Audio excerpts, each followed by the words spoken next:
guys, it's Diana. Welcome back to my channel. Happy 5th day of Vlogmas. Today we're going to be making these Copycat Starbucks sugar plum Danish things. I really like them. They only bring them out during the winter season, but I found a recipe online for them on Pinterest, so we're going to try it out and see how it goes. Also, you may notice that my hair looks different between how it did yesterday and right now. That's because I got a haircut. It's like a little bit weird right now, I feel like, because there's like product in it still, but I mean, new hairstyle for the holidays. So for this recipe, we are going to need a sheet of puff pastry dough, which it's said to thaw out beforehand, which is why it's on the counter on a piece of parchment paper. 4 ounces of cream cheese, or about half a stick, or block, or whatever it is.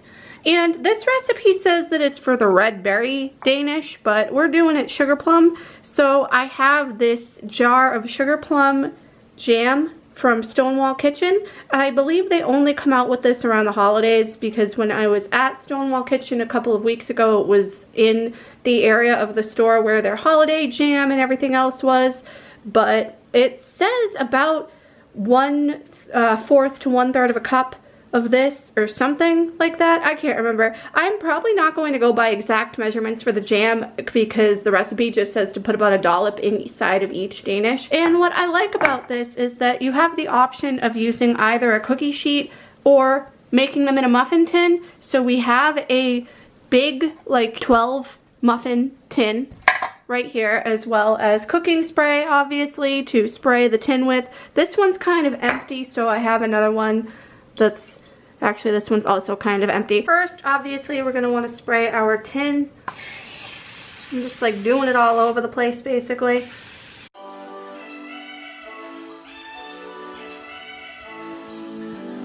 Alright, so what happened was I had unfolded the dough in half and then rolled out one of the pieces so it was about the same thickness as the other. This recipe says that you can probably make about 9 pastries. However, this dough is a little smaller, so we'll probably get like 8, which is not a big deal. So I'm just going to cut this. I have a regular butter knife to just slice through. The oven is already on and preheated. However, there's dinner in the top oven. So I'm just going to use the bottom oven, which is now on and preheating to 400. So we will go from there.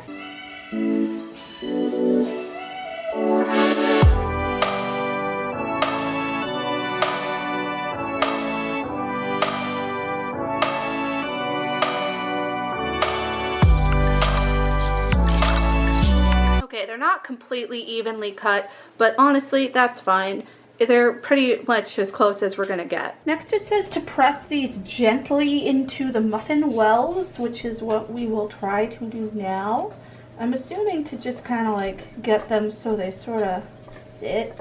I'm not 100% sure.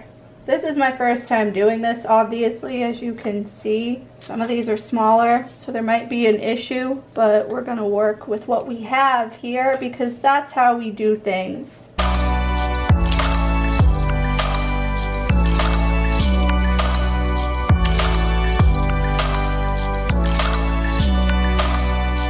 Alright, so next it says to put about 2 teaspoons of the cream cheese into each little like pastry thing and spread it. This may be hard to do because they're in the muffin tin. Also, I'm not going to do exact measurements here because we're not about that life, but we'll try to get as close as we can. Okay, so we have the cream cheese in the things.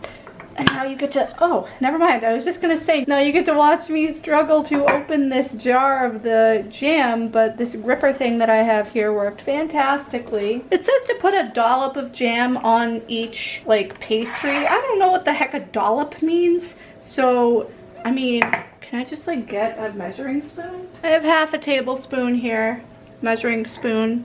So maybe like that'll be fine. Just gonna dig right in there into the jar. Hello. Okay. The good thing about this jam is that it comes out way easier than the stupid cream cheese did. Nobody said that these had to be perfect. Is half a tablespoon too much? Probably. Alright. I mean, they don't look perfect, but I'm sure that after putting them in the oven and cooking them that it'll be great.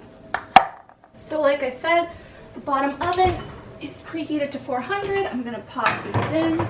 They have to be in for about 20 minutes, so we're gonna just let them bake and come back when they're done. Okay, so timer just went off.